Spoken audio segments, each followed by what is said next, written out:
Hey, good morning. Welcome to Hobby Evolution, episode 551. Happy Thursday. I've been, this week's been all about organizing, efficiency, streamlining. You may notice in the background the pile, it's getting smaller. Yeah, you probably can't really tell. But yeah, let me move out of the way. I don't know if you've seen this view, but yeah, it's still kind of it's a mess back there. But trust me, I'm actually making a little progress in this card room. This shelf here is turning into my basically eBay store inventory plus future uh, cards that I need to get listed. So that's kind of how I'm utilizing. It's kind of been on the fly um, of how I want this room set up because I have so many Cubs cards, closing in on 800,000 Cubs cards now. And that's what you see directly behind me that I'm now having to utilize this shelf over here with the boxes that you see down here. So it's an ongoing process. Uncle Rich with us for a fifth straight day, and it's going to be the final day he will join us live. But maybe you'll be back Sunday for live. John is catching live for the first time this week. Awesome. Good morning to you, Victor. Good morning to you, John. Sad day for Nova Nation. That was a shock. Um, I know you follow it much more closely than I do. But I was shocked. Jay Wright retire. I saw one article that said resigning, but I'm pretty sure he's retiring, right? But yeah, I saw that come across my news feed last night, and I'm thinking, what? Jay Wright? So wow, losing Coach K and Jay Wright to retirement in the same year. That's crazy. Jay Wright, one of my favorite college basketball coaches. Um, he seems like, I mean, he's got it. And I think the world of Jay Wright as a college basketball coach. Um, oh, no Sunday for Rich. That's right. The Dallas Card Show is the smaller version of the Dallas Card Show is the weekend. What's up, Dan? I haven't figured out what my weekend plans are going to be. I guess it's Thursday, so I'm probably still going to be dealing with this card room. So, and I do, so yeah, this is the last. So yes, I definitely have to stay home and get organized because I've got my friend Herman coming next weekend for the Madison Card Show a week from Saturday, April 30th, the Sheraton Hotel, 120 sold out tables. It's gonna be an awesome show. Paul is with us. You can sell more. I can help. Good morning to you. Happy to finally catch a live one. That's awesome. Paul, was it you that gave me the gave me the advice on what I'm about to talk about today with the SKU labels? And then also I saw a comment about using Chronazio. I have not used Chronazio in several years, maybe 5 years, and it just that was me. Okay. Oh, you can sell more. I can help as part of your YouTube name. Okay. That was you. Okay. And I have not used Chronazio in like 5 years. It wasn't efficient for me. Um, but I'm willing to test it out, try it because I'm always looking for ways to streamline things. John drove past Villanova on the way back from the airport, felt sad. Yeah. What is the logo on your shirt? So this is it's probably going to be retired because of what's happening. So this is my high school. This is the high school I attended. My hometown, Anawan. They are the Braves, the Anawan Braves. Now, Anawan is the only Anawan town named Anawan in the world. It's named after a Native American chief, Chief Anawan. He was part of, I believe, the Black Hawk tribe. in northwestern Illinois. Now, I'm shocked that nobody. Now, Anawan is a very small town, population 900. No stoplights, no fast. Actually, there's a subway in the gas station out by the interstate. We actually, the town of Anawan, is right on Interstate 80 in northwestern Illinois, about 30 minutes east of the Quad Cities, if you're familiar with that area. Right on Highway 6, which is a national route from California to, I think it lands in somewhere out east, on the coast, and also Route 78, which goes north and south through the state of Illinois and into Wisconsin. So it's got a lot of main arteries and highways, but yet it's still a small town. Anyway, I'm surprised the logo that you see here has not been. I'm surprised nobody's like in this new age where a lot of the Cleveland Indians, the Washington Redskins. Now it's the Braves name, of course. You have the Atlanta Braves, the Tomahawk Chop. So we actually had in Anawan a gas station. It closed probably in the late '80s. Was actually called Tomahawk, the Tomahawk gas station. We had tomahawks on our football helmets. We have a mascot, Chief Anawan, the mascot. Oftentimes it's portrayed by a high school student that is into horses. In fact, the girl that I went to school with, she portrayed Chief Anawan at our football games, rode in on a horse in Native American headdress, and she was not Native American. So this is actually Chief Anawan, and the headdress spells out Anawan, which I would think that's probably not PC, especially in today's world. But this logo was created probably in the 70s. I think my art teacher, who passed away, I think 2 years ago, Mr. Adams, awesome guy.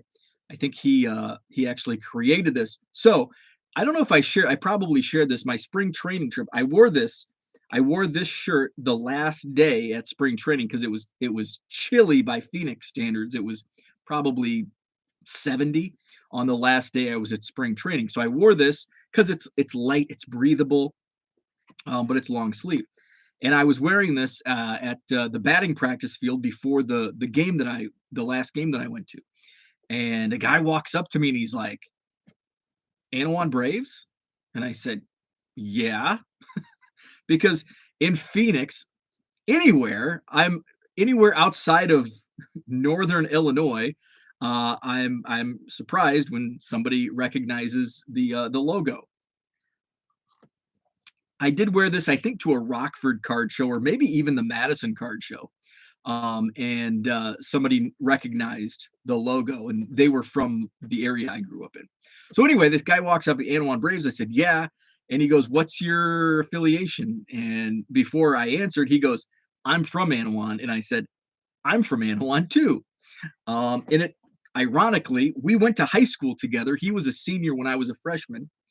So we were both well aware of each other. Once we figured out, we didn't facially recognize each other because probably haven't run across him since high school, and he would have graduated in 97, 96, 97. But his mom was my first grade teacher. And his younger sister was a freshman when I was a senior. So he was a senior when I was a freshman. His younger sister was a freshman when I was a senior. They lived in their house backed up to one of my best friends growing up's house. So we played backyard football. We played on their trampoline. So yes, Anawan Braves, my alma mater. And it's funny how small the world can be when you're. And the funny thing is, this all happened. So I'm on the backfields. I had just met somebody that I trade with on Twitter, and he came up to me and he's like, "You look like a guy that collects a lot of Cubs cards." We knew each other were going to be there, but he recognized me, and it was like 30 seconds later, David comes up and he's like, "Is that an Anawan Brave?" So it was like just this small world Cubs bringing people together. Paul says, hate to sound like a chrono card shill, but they also automatically skew the cards for you too.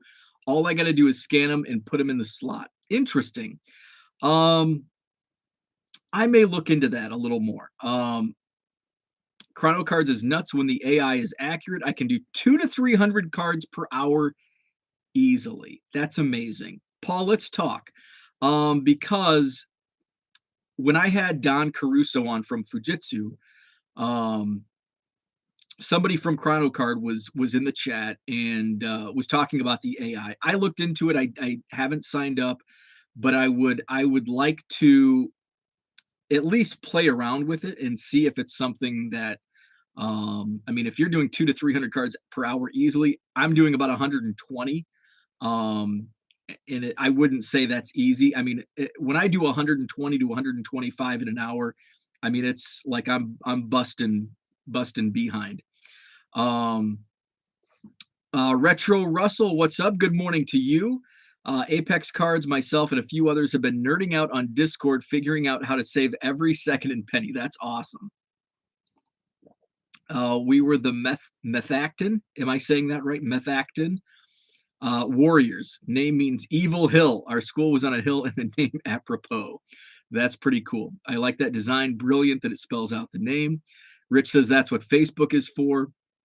Good morning to Dan. Good morning, DR. Dropping the kids off at school. Looking forward to joining in later. Even seeing Bo with the volume up gives me energy. I love it. Thank you. Chrono Card only for Microsoft. I could help. I'd love to. That'd be awesome. So yeah, I used Chrono Card. My background in Chrono Card, I discovered it randomly several years ago. And I started, I think I stumbled on it because I was looking for a replacement for eBay's Turbo Lister, which if you were selling on eBay, probably 15 years ago, Turbo Lister was their bulk, now it's file exchange through eBay. And so Chrono Card had their link, and I think you could do 50 at that time. And this was 5, 6, 7 years ago. You could do like 50 per month free, and it just wasn't efficient for me. And at that time I wasn't doing volume, so it really wasn't something that, but now that's my bread and butter. So I got to remove my tagline from my name. Too confusing. But hey, it gets the point across. And I recognized it. So I did so Paul, who's in the chat, talking about Chrono Card. And so yesterday, I think it was yesterday's video, I talked about how my skew method, I don't want to pull it out because I'll lose my spot, but my skew method was going to be B01 0418 baseball. And Paul very astutely commented that keep it simple, essentially. I that's paraphrasing.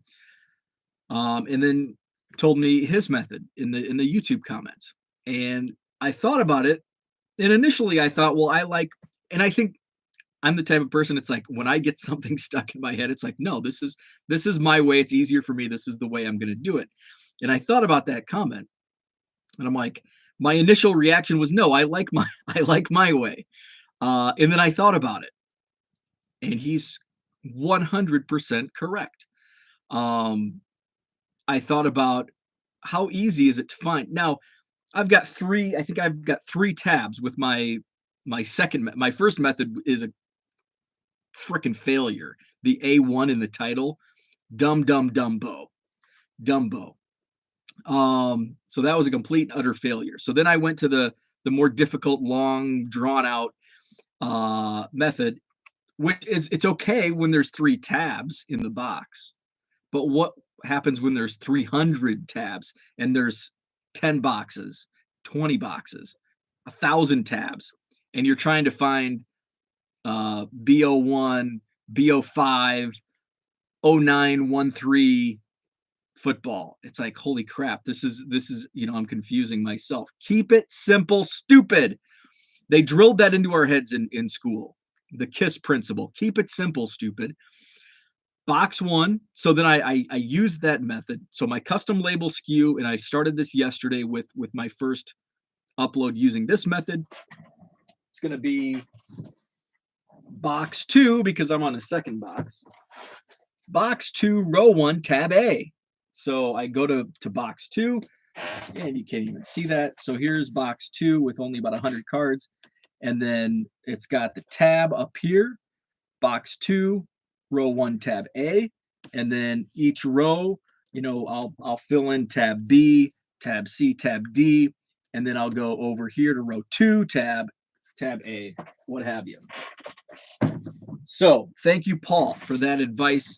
I put it to practice right away yesterday with my first upload. With the custom label, what I do is bring my BCW modular card sorter to my shelves, and I scroll through the orders on my phone and pick the cards. Multi-card orders get their own slot to keep that customer's cards together, and then all the single card orders go together in one slot, or just in their own slot if there's only a few. Okay, interesting. I probably won't follow that, but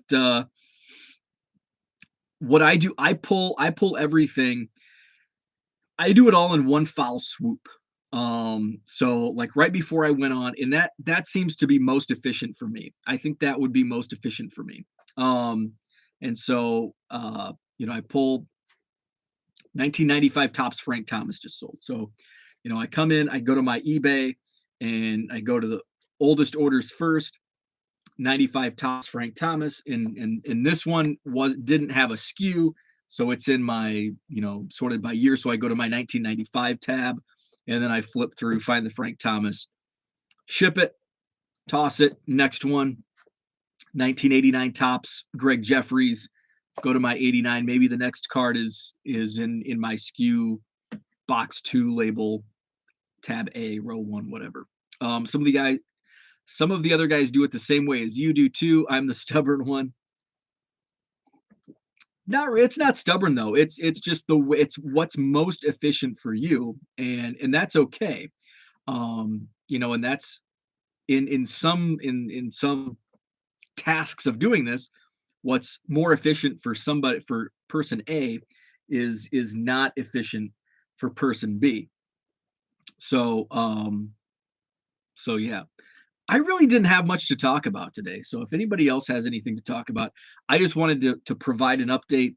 Thanks to Paul for the keep it simple idea, an update on my sorting. BSS card says very interesting. I put card in card saver bag and add number sticker, then sort chronologically. Daily refinement method. Card is ready to ship. Works for my 1K card store.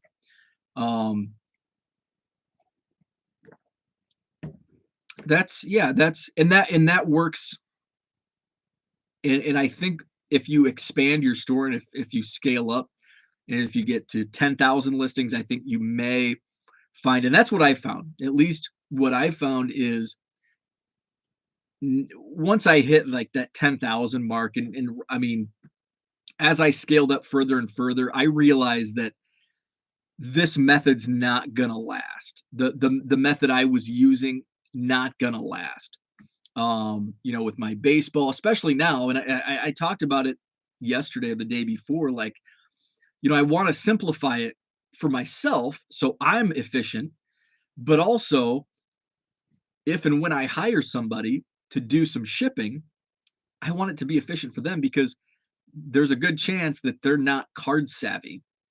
They can handle the task of shipping, pulling orders and shipping, but they don't know cards. And I found, like today with my method, my old method for baseball of sorting by year and product, just this morning, I found it was a 2018 First Bowman Chrome Parker Meadows that sold.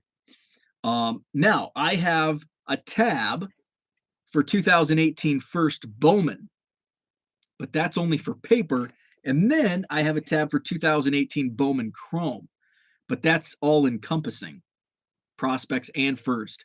So I see the first Bowman, so I go to that pile first. Oh, this is a first Bowman. Well, it's a Chrome, so it's under the Chrome tab, which doesn't go into a first Bowman Chrome tab. So I'm finding that there's errors. Is that the right word? Errors to my way, my old way, and that's why the SKU method is. I'm going to see more efficiency, less time on sorting. I mean, that's been a bane.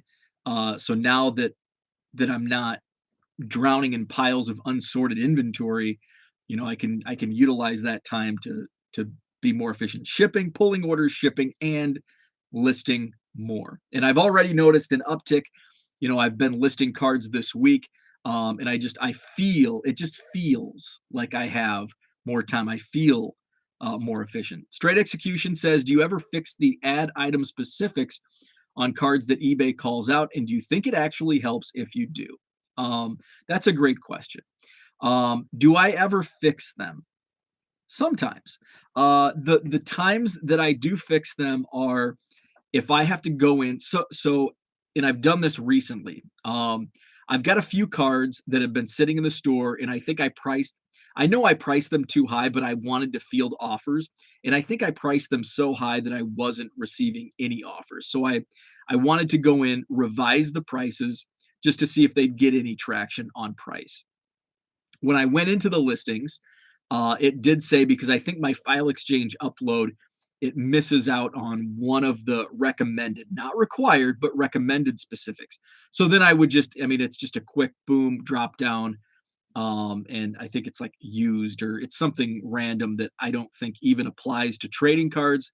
But it showed, hey, add this specific. So I did on those listings. But I don't, in hindsight, I don't go back with my inventory because a lot of it's lower dollar stuff.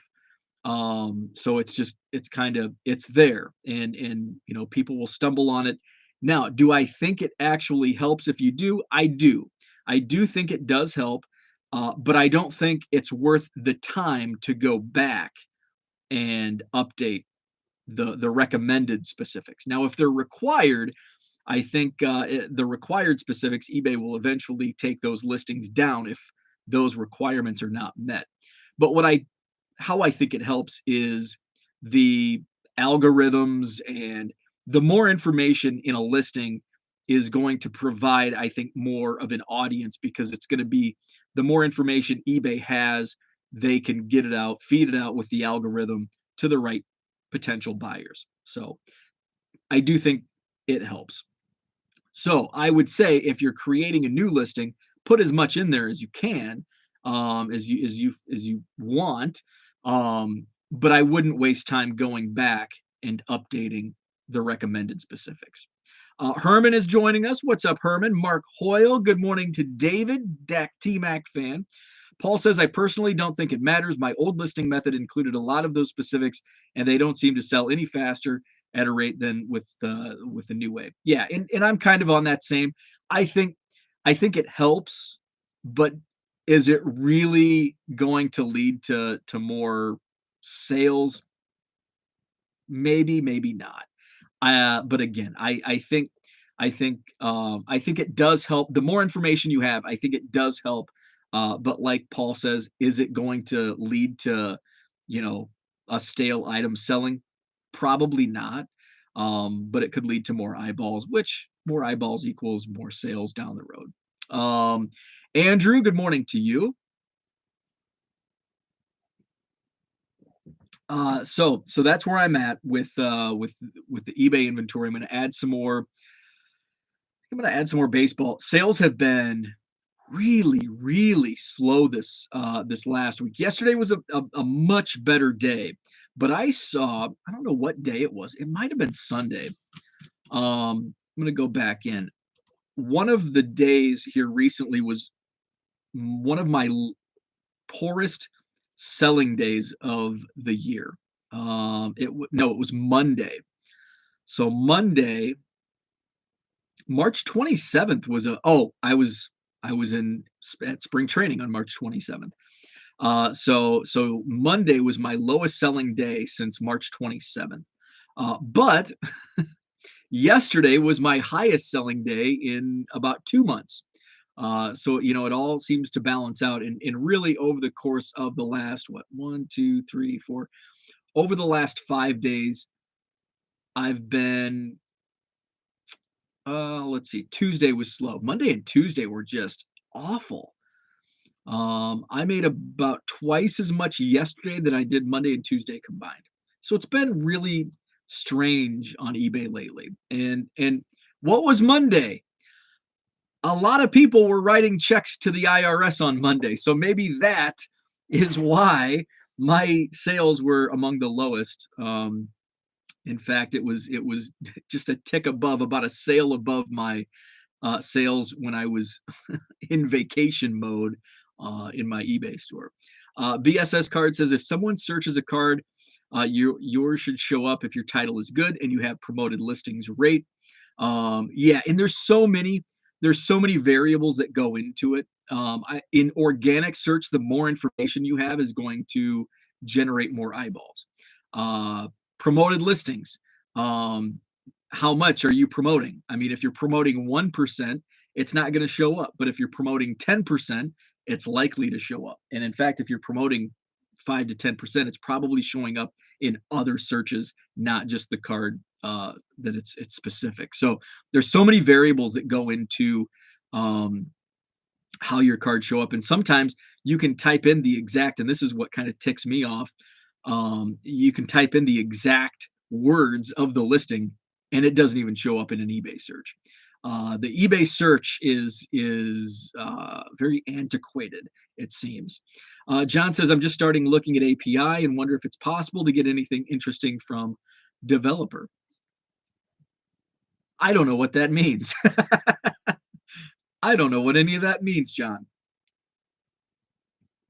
I am not tech savvy.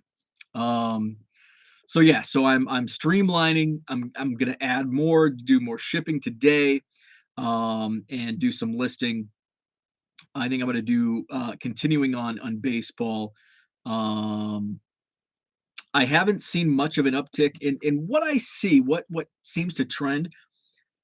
If I do a bulk list of football, I'll see more football sales. If I do bulk list of basketball, I see more basketball sales. So I think most of my listings lately have been baseball, so that's where I'm seeing the sales. And the reason I'm listing baseball is because, well, it's the beginning of the season, and there's more awareness on baseball and baseball cards right now. Which, by the way, really sucks that Bowman has been pushed back. I think it was originally set to release, I believe, next week. Now it's pushed out to May 4th. So I'm bummed about that. John says, get some more Yaz cards in that store. I think I'm like fresh out of, I went through a spree last year probably where I had a ton of like late 70s, early 80s stuff. And I've kind of gone through that. So a lot of what I'm listing now is more current stuff. And I'm actually, when I'm looking through I'm actually like, I need more junk wax. I need more junk wax stars, like from the early to mid 80s. Because most like everything I'm getting is modern, like within the last couple of years, which is what I used to always want. Like, I don't need that 80s and 90s stuff. I want modern. Now it's kind of, I'm kind of swimming in modern, and I need to bulk up on some 80s and 90s stuff. And I'm actually seeing, it seems like the 80s and 90s stuff moves at a better pace than modern. Um, I like, I'll just share. I think this is going to be, I think every morning I want to share just some of the random sales from the last 12 to 24 hours. So let's see if there's been any interesting sales here over the last 12 hours. Some of Wander Franco, Vlad Jr. I did sell some football rookies overnight. Shaq, Spencer Torkelson, Cody Bellinger rookie. So nothing that's really standing out, at least in the overnight hours. I sold a 1978 Topps Common. Jerry Remy. I think Jerry Remy passed away recently. I think there was a story they were supposed to in I think Mark's with us in the chat. Um, there was supposed to be like some type of celebration or for Jerry Remy, and it was canceled. I saw a random tweet about that this morning. But anyway, I sold a card of Jerry Remy. Some other 70s cards, a 74 Topps basketball Greg Smith, a 72 Topps football Ken Willard, A 94 Upper Deck Nolan Ryan, a 91 score Bo Jackson. So that's a 92 Studio Roger Clemens, a 91 Upper Deck Mike Musina. So those are some. I did sell a $25 Miguel Cabrera numbered to 50 card yesterday. He's one hit away. He had what did he went 3 for 4 yesterday. And he's sitting at 2,999 hits. Rich says everything is pushed back.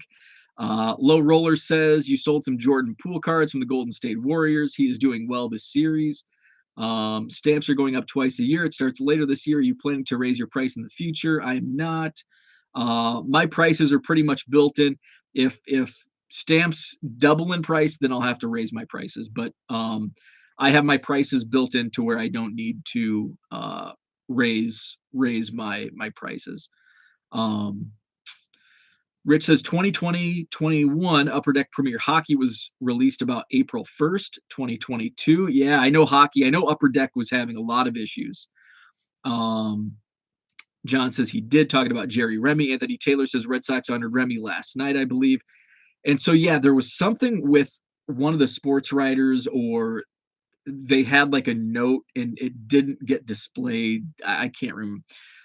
But then another sports writer like said, I'm going to reach out and find out what this was all about. So there was some story that I had read on Twitter. I was still I had just woke up scrolling Twitter mindlessly, no coffee, so I can't remember. Low Roller says, if you have Jordan Pools in your quarter box, a great time to sell on eBay. So a great time to sell Jordan Poole was like in October, November. I was moving Jordan Pools. All of my Jordan Pools got pulled back in October, and I sold them back then for like $2-3 a pop. And I, my price was probably a nickel to a dime because I was buying them last summer out of bulk quarter boxes. 7 days to go. I think the nerves have set in. Very nice. Let's see, what do we have a forecast yet for next Friday in the Apple weather app? Let's see. We're going to be at 63 degrees today. Very nice. Saturday, 79 degrees on Saturday. It's going to be 57 next Friday and Saturday, at least right now. Our long-range forecast, Herman, 57 degrees the high both Friday and Saturday. 40 degrees and 42 degrees are the lows. So no snow for you, Herman, at least at this point, which I don't think we've ever had snow in the 8 years that I've lived here. We haven't had snow as late as April 30th. I think the latest, and I've mentioned this, I think like April 23rd, we had 8 inches of snow, but it was like basically all melted within 2 days. Most of it melted the first day, and then it was gone the next. John says, Herman, there's a pot of gold at the end of your travel rainbow. I like what you did there. Do you think when you go into your eBay store and decrease the pricing of 2,000 items 1%, do you think that counts as eBay activity? Yes. So basically any type of revision within an eBay listing counts, I guess, as an activity. So anytime you do any type of revision, and it might not even, you might not even touch price, but say you edit the description or you edit the title, or just anytime you go in and save, you go in, revise, and save. That's eBay activity essentially. John says his ex-broadcasting partner was denied inclusion after the Sox had asked him to write something. Thank you, John. That's what it was about. That was former broadcaster Don Orsillo, who had his tribute video left out. Thank you, Ed. Thank you, John. That's what I was reading. Herman will get a tan in the dairy state. We're going to fill him up on cheese curds. And what else do we have up here? Spotted cow. I don't know. Herman's a Bud Light guy, and it's really hard. So up here, if you have, so here's Spotted Cow is like the nectar of the gods of beer in Wisconsin. Only sold in Wisconsin. People get arrested and fined for, like, bars will try to like sell it like in neighboring states, like on the border, like, hey, we're gonna we're going to bring in this spotted cow and try to sell it. People will drive from hours and hours away and stock up on spotted cow because they can't get it anywhere other than Wisconsin. But what I've noticed, if you're a Bud Light drinker, you probably don't really give a crap about craft beer, spotted cow, and vice versa. If you're into craft beer and you love spotted cow, you're probably talking crap on Bud Light. I actually enjoy both. Depends on the occasion. But with spotted cow, um, when my dad passed away from cancer in 2016, the year the Cubs won the World Series, and that was that was one thing that he's like, I'm going to fight this and make it. He didn't. Passed away in August of 2016. But and he said this even before he got sick. He's like, I don't want a funeral. I don't want a visitation. I want to be cremated, and I want you to throw a kegger. My 75-year-old father didn't want a funeral. He quote kegger. So we definitely honored him with a big party, and he would have been proud. So I'm like, hey, I'm gonna be Mr. Wisconsin. I'm gonna bring down a fat cooler of spotted cow. And actually the keg was Busch Light, because he was a devout Busch Light drinker. So we had a kegger at my parents' house, and big party, friends from high school, friends, family, all that. Big cooler of spotted cow, and then of course the keg of Busch Light, coolers of Busch Light, Bud Light, whatever you're fancy, little bit of everything. One person drank spotted cow. I think I brought 24 bottles of spotted cow and put in the cooler, and I'm like, man, I hope this is enough. And I think there were 20 left. when I think I took 20 spotted cow home out of 24. Now, around that same time, it was probably we had a summer bash here at my house. My wife and I did. Either that summer, it was probably the follow. Well, was it the following? I don't know. It was in this several years ago, and so I'm like, I'm gonna bring some. Here in Wisconsin, it's like a lot of people drink Miller Lite. Ugh. Miller Lite. So I'm like, I'm going to do a case of Miller Lite. 24 cooler, 24 spotted cow, and a cooler 24 Miller Lite. Not a single Miller Lite was drank that day. For good reason. It sucks. Not a single Miller Lite was drank, and there may have been a couple bottles left of spotted cow. So that's just it's funny how that works. I'm like, so now I know. I go back to Anawan, they're going to drink the Miller Lite, the Busch Light. Wisconsin, you're going to drink the spotted cow, leave the Miller Lite at the store. Herman can't do Busch. It's an acquired taste. Schlitz used to have the same rabid following. Yeah. Let's see. Paul says, me and the guys used to drink so many Schlitz 40s on the porch back in the good times. I've never had a Schlitz. And they stopped making it for decades, I think. They just brought it back, maybe 10 years ago? I think I was still living in Illinois when it was brought back, and it's like, I'm good. I don't need to try it.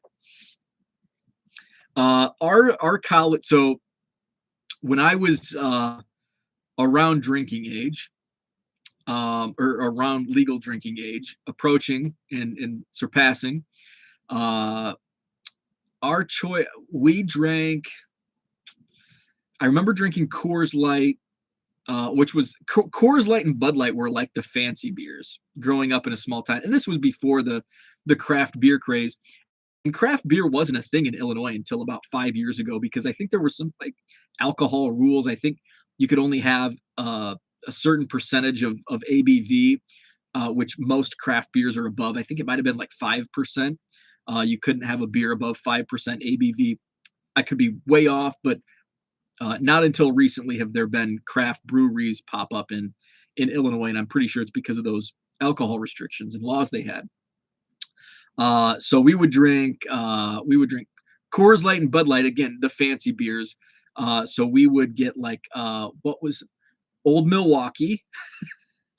Old Milwaukee was one of our cheap. Keystone was a big one, and then in college, Keystone was at one time Macomb, Illinois, home of my alma mater, Western Illinois University. They were the number one, I think, number one by per capita of selling Keystone Light. And I think it was even mentioned on like Jay Leno or David Letterman. So that was in the heyday of the WIU party school of the 90s, which I missed out on. But yeah, those were our cheap beers of choice. Let's see. Where are we at here? Herman says, how did me flying up to Wisconsin spur a beer conversation?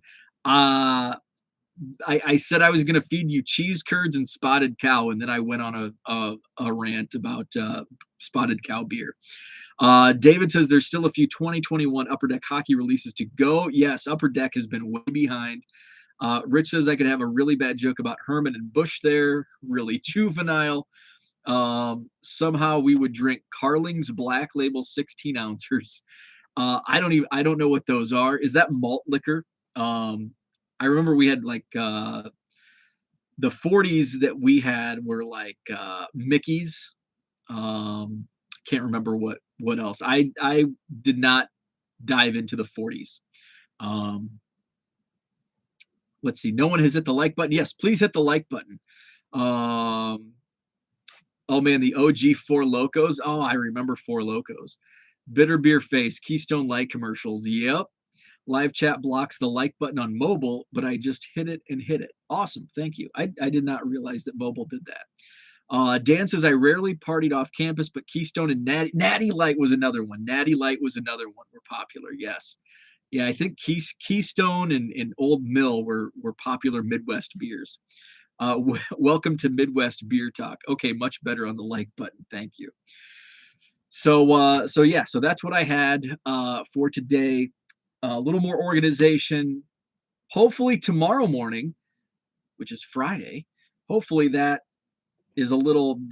stack of boxes is a little cleared. What I'm having issues is because I've got all kinds of in that shelving unit, I've got multiple different boxes that I'm trying to figure out. Okay, is that going into the bulk common area, or is it going into future eBay inventory? Us struggling college students would sometimes even drink Ripple for our drink. I've never heard of that. It was called mead when I was younger. So that's what I'm going to do today. Little shipping, some listing, probably some more baseball. Try to get this room a little more organized. And then next weekend, Herman, maybe I'll have him do some sorting. By the way, my buddy Scott is going to help me with Cubs sorting. So Scott, I've got to get a care package together for him. He's going to sort my Cubs cards. So he's going to take like 4 monster boxes. He's going to come in to the card show next weekend. Get him some of my Cubs boxes to sort, and that'll be a huge help to try to get some of my Cubs mess sorted, because all of that mess all the way up to the ceiling, from the floor to the ceiling, behind me, all Cubs cards. I finally finished yesterday. I also finally finished sorting the last tote from my latest Goodwill pallet, which the Goodwill pallet kind of a dud, but it was still like, I'll still make my money. I'll still make some money on it. It's going to be there's not really any high dollar cards from this latest pallet, but there's enough smaller dollar sales that it'll make it worthwhile.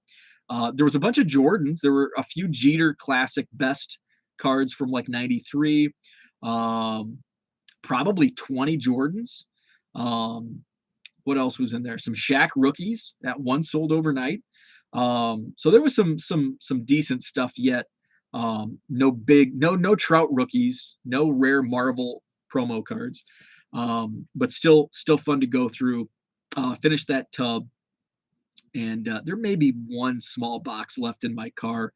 I've got to get my car I've got to get the back of my car figured out. But first, I got to get this mess cleaned up before I can bring any more in, which is why I'm trying to bulk out and purge some stuff so I can make more room. With that said, I pulled some more Cubs out of that last tub. So I'm gonna, I think I still have 2 Cubs boxes from my pickup last weekend that David brought up 40,000 more Cubs, plus a couple hundred. Matthew, your package came. I don't know if he's listening. I know he does sometimes. Herman says sorting internship. There you go. So I'll have over 40,000 to add to the count. So right now, I think my count's at what, 755,100 some. So it's going to be probably closing in on 796,000 once I get all of these cards added up. 40,000 plus what I found in the last few tubs at Goodwill in a couple more mail days. Have him try summer shandy. Yeah, summer shandy. It's shandy season. I think yes, we do get it in Met. I think so. I think Leinenkugels now distributes probably nationwide. Summer shandy might be nationwide now. But yeah, they start stocking summer shandy here in February. What part of New York are you in? I'm from Rochester, but living in Utica now. Talking to Rich. Didn't someone buy them? They may have. It's still the Leinenkugel's name, but you're right. I think they were bought out by one of the. I Google that. I think they were bought out by one of the big beers. Yes, they were bought by Molson Coors. So so under the Molson Coors name, they're going to be nationally. They're going to be distributed across the country. So that's what I had for today. I thought I was going to wrap things up at like the 15-minute mark because I didn't have anything else to say. And then we started talking about beer, and here we are, 47 minutes later. So thanks for tuning in. Thanks for the chat. Awesome stuff. David says we get summer shandy here in Pittsburgh. So yes. So if it's in Pittsburgh, I'm sure Herman can pick some up in the Atlanta area as well. So have a great Thursday. Back at it tomorrow morning, 7 a.m. Central. DR says, did you see the new grading company that will give you an 11 ASTG? Not kidding. I did see a brief tweet or something about ASTG, but I don't follow. I follow very loosely grading. I don't follow the startups, the startup grading companies. So I didn't really give it a glance. But that's interesting. So thanks for tuning in. Great stuff. By the way, also before I go, yesterday I put up a new nostalgia breaks. Howard the Duck, which is super nostalgic for me. So it was very fun opening the Howard Duck cards from 1986. So if you want to see Howard the Duck cards, it's my last video on my YouTube channel. Check that out. It takes me no time to do those, so I really need to do more. I'll open another pack today. So I was digging through. It's man, I've got a ton of fun packs to open. So I'll try to get another nostalgia. I'll make time to do another nostalgia break later today. Herman says I'll be looking for one of those old packs next week. There you go. So have a great Thursday and hit the like button, hit subscribe if you're not already, and we'll talk tomorrow.